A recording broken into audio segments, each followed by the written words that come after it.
Did, boy, that's all I'd ever hear on Saturday mornings or during weekdays when nobody's there.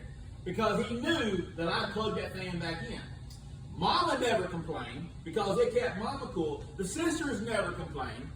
I found a way to do it. And I stood up to it because I was bound and determined to make this thing work.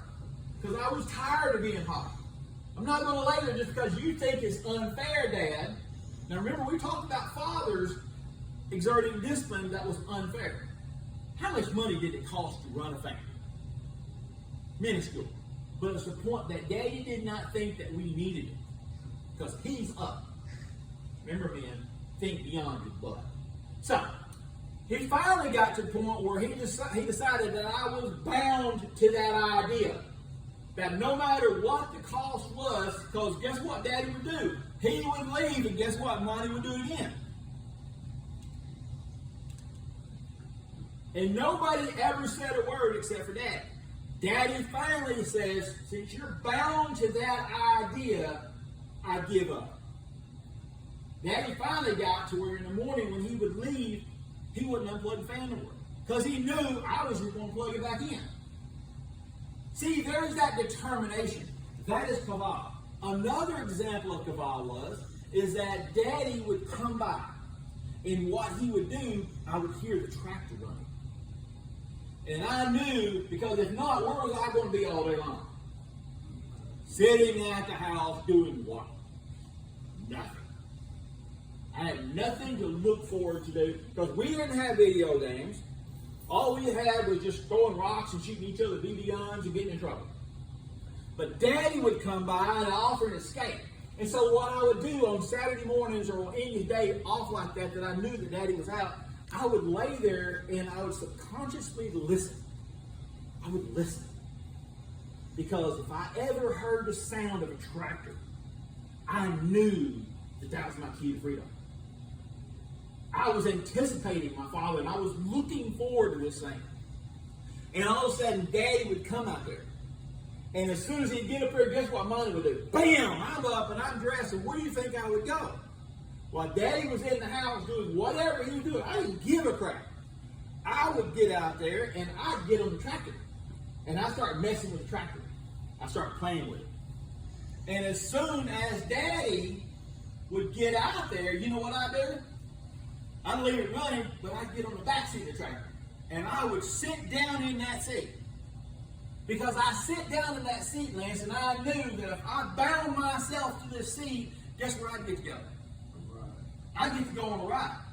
Because I knew that Daddy was working somewhere close that he could drive the tractor. But I also knew, Zeke, that if I went with him and went to work with him that day, somewhere during that day, that tractor would sit still.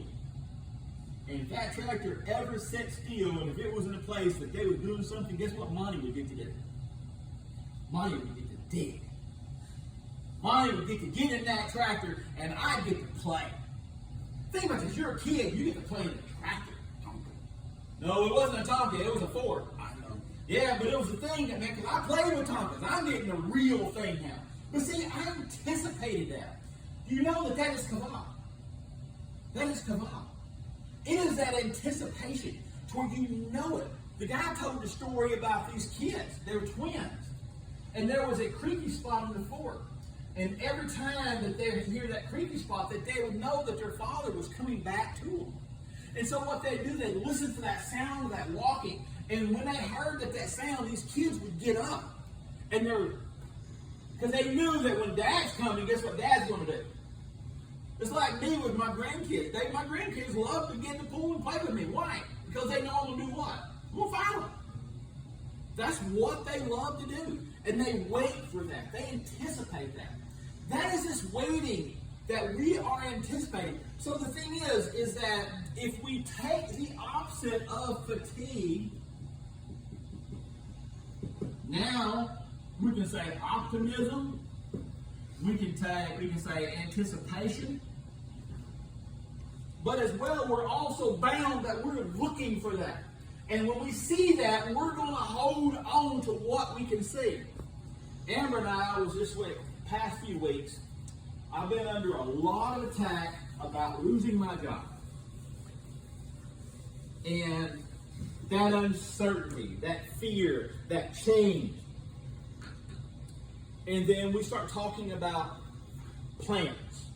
Okay, if this happens, if I lose my job, then I'm going to move this direction. They're going to do this. This is how I'm going to do it. And no sooner than we got settled down in that, another attack came up this week. And it was a betrayal. And he's still trying to poke in there, these guys are trying to make me quit. First thing is, they not know who they're dealing with. Ask Amber, who is stubborn, Amber? Me. Okay? So I'm bound to my stubbornness. They're not going to never give anybody anything that you don't want them to have.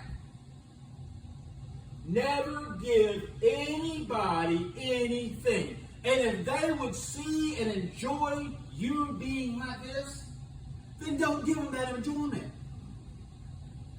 A friend of mine was talking about somebody who said, well, I know, that this person here or whatever, he's not a threat or something like that. And I said, well, you got to understand, I think he's not a threat anyway. I said, he has no authority over me. He said, well, he was this or he was that. And I said, that's not what I'm talking about.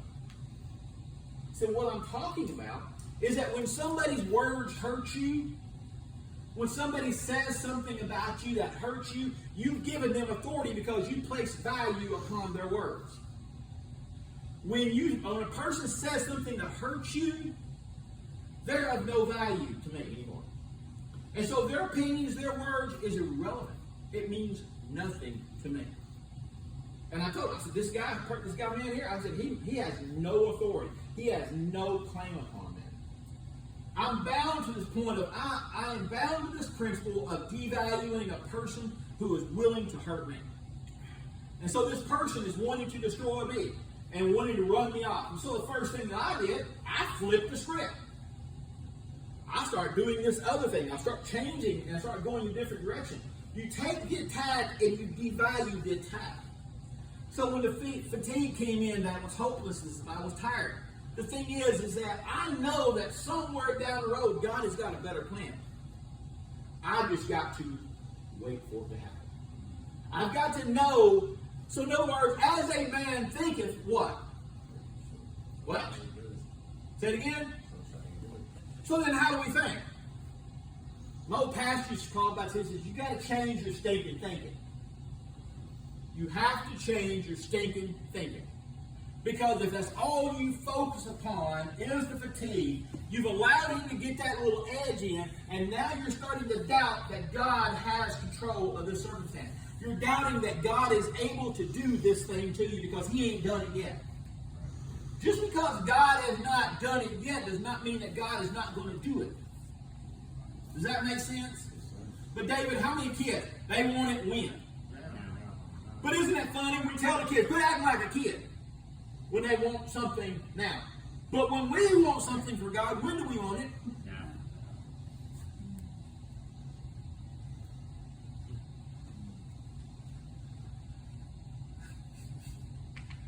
Quit acting like kids. Quit acting like kids. Be strong enough and be bound and determined that you're not going to be tired. There's different. Because he says, and I will read this to you, it's really neat.